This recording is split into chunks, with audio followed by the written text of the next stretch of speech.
એક ગંભીર ઘટના બનતા ટળી ગઈ છે। શનિવારે વહેલી સવારે પેટ્રોલિંગ દરમિયાન રેલવેના પાટાની 36 લોખંડની કિલ્પો કાઢેલી હાલતમાં મળી આવી હતી। રેલવે અધિકારીઓએ તાત્કાલિક કાર્યવાહી કરીને નવી કિલ્પો લગાવી દેતા ગણતરીની મિનિટોમાં આવનારી એક મુસાફર ટ્રેનનો સંભવિત અકસ્માત ટળી ગયો હતો। આ ઘટના અંગે પાલનપુર તાલુકા પોલીસ સ્ટેશનમાં ફરિયાદ નોંધાવવામાં આવી હતી।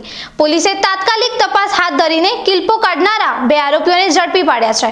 પકડાયેલા આરોપીઓ પાલનપુરના જ રહેવાસી છે, જેમની ઓળખ અમિત ઉર્ફે કાળુભાઈ, દિનેશભાઈ દેવી પૂજક અને અમન ઉર્ફે પરેશભાઈ મુકેશભાઈ દેવી પૂજક તરીકે થઈ છે।